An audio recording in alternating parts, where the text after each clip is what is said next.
Hello people, or should I say, hello my son and daughter, because this video is for you. Now, I don't know if you've seen the other videos that I've made for you.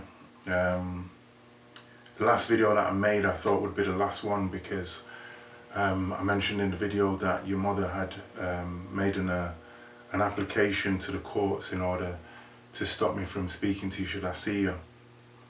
It didn't work, and that's why I'm able to make this video, and hopefully I make other videos. This video that I'm making for you young ones, my son, my beautiful daughter, is a different one, because I used to very much enjoy many aspects of being with you, playing, just living with you, but I used to also enjoy teaching you and showing you stuff. What I found as a father as well, that yous both taught me a lot of things as well. So what I'm going to do in this message, in this lesson, I'm going to teach you, hopefully teach you something. And I'm going to split this into two parts, this lesson. I'm going to take you back to ancient Greece, to a man called Plato.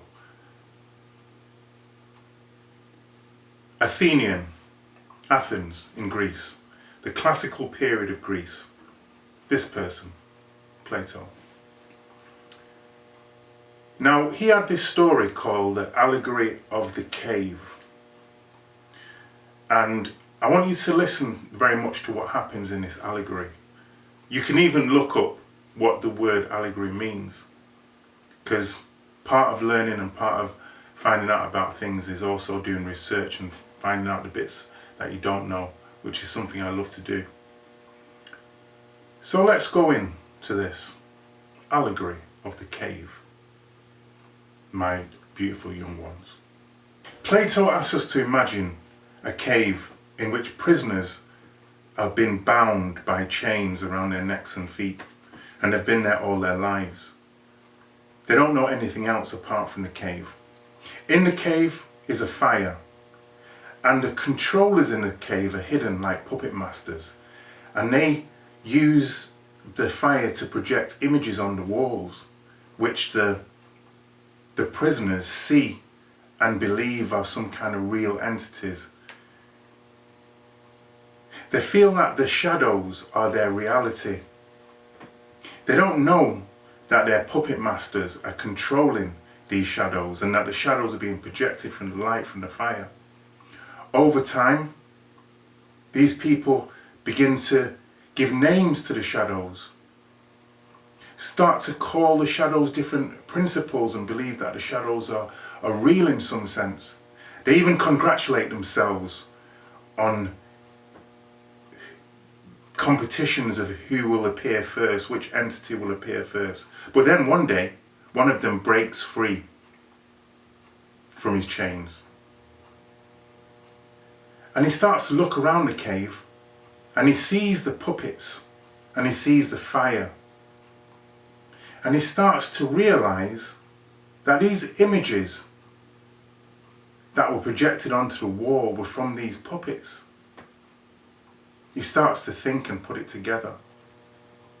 Starts to understand that these images and these shadows on the wall were not exactly the reality.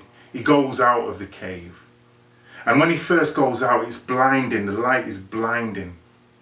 But as his eyes adjust to the new reality outside, he begins to see wonders. And he's shocked at what he sees. The sun, the landscape, a new reality. It's stunning to him. But then he starts to explore. And he starts to understand that there's a deeper truth and a new truth that's not controlled by these puppet masters. And then he remembers the people in the cave, and he thinks to himself, wait, those people are lost. Let me go back to the cave and let me free them. Hooray, he says. And he travels back into the cave to help his fellow man to be free. And he tells them about the world outside, the new reality that he's found, and says that this cave is not what you believe it is. But his fellow men didn't believe him. And he struggles to impress on them the truth. They start to call him crazy. They become angry with him and say that these shadows are the reality and that he doesn't know what he's talking about. And they make threats towards him. They put him in a state of fear. And they also threaten anybody else who tries to leave the cave, that they'll kill him. Terrible. My son and my daughter, what I'm trying to show you here is that sometimes what you see and what you believe and what you have been told is not the truth. So the allegory, the story that I've just shown you, what can you learn from it? You can learn that some people are not willing to look outside their reality to see the real truth of what's going on. I hope that as you two grow, you will look outside the reality that has been placed around you to see what the real truth is. And maybe when you venture out of your cave, you'll start to see the sunlight that might be blinding at first.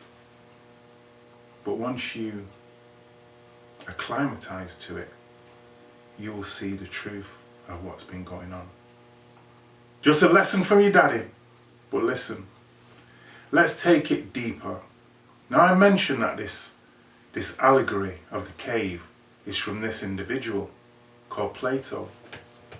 Now a lot of times when people listen to somebody, it might be a musician, it might be a writer, they believe that this person is great because of what they've produced. So if they love a song that this person's done, it allows us to believe that the person as well is of noble character. Now I'm not saying that Plato was of noble character. In fact, Plato was one of the first people that came up with the idea of population control, which led to ideas of eugenics. Not very good. So I'm not aligning myself with Plato, and I'm not trying to tell you little ones that this person is great. In fact, this is a deeper lesson that shows us that sometimes the person that brings the knowledge to us isn't always the right person we're supposed to follow. So we know that we can take something from somebody, but not take everything from that person. Now, the other thing that I want to tell you is this. I mentioned that he was from Greece and that the knowledge that he had was from him. But there was other civilizations before Greece, ones that I've forgotten. And that's why I'm going to bring you to this book. Now, this book isn't the kind of book I read when I was 13 or 11 or 15 or 16, not at all. Because these kind of books, this one's called Stolen Legacy.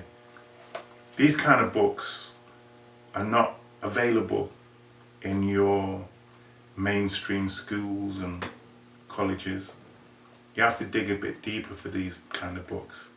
And these are the kind of books I hope that I would be giving you a head start in and actually really teaching you while you're maybe younger than you are now. But let's not look back on what we've lost, what time we've lost. Let's look to the future and say that this book by George James is called Stolen Legacy. And it talks about a lot of stuff that was in Greece that came from earlier civilizations. Interesting. The reason it's interesting because again, this goes back to the story that sometimes what we see is not the reality. And what we're being told is not the reality. I hope, little ones, you can take something away from this video, because it's the first time I've sent you a video that's not just talking about how much I love you both, which again, I can't help saying that because I do love you very much, and I've been doing a lot of things in order to fight for you both, and I hope that you understand why I'm doing these things.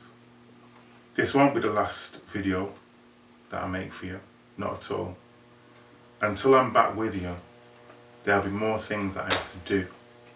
The final thing I'm going to say to you before I end this video is this. In just over a year's time, I'm going to be in a courtroom explaining to judges and barristers why I said both your names in a video, which they told me I couldn't do. Strange, yes? But your daddy was wanting to say your names, and certain things, certain rules that your mum has put in place has prevented me from doing that. Now, I'm not telling you these things for you to hate your mum or for me to come across as I'm attacking your mum. What I'm saying is just factual stuff that you need to know about to understand what's happening. Picture me as somebody outside the cave who is trying to enlighten your minds, and at the same time trying to show you that there's a person here, your father, who only wants one thing: to have a great relationship with you both and to help you develop as people. Not only for me to help you develop as people, but also for you two to help me develop as a father. Because while I've not been in your life, I've not been able to be that person, my job, which is to be your father. So I'm going to close this message, this lesson to you by saying, I love you more than life itself, both of you, my daughter and my son. I can't say your names because I do not want to get in trouble again by violating court orders. But I love you very much. Bye for now.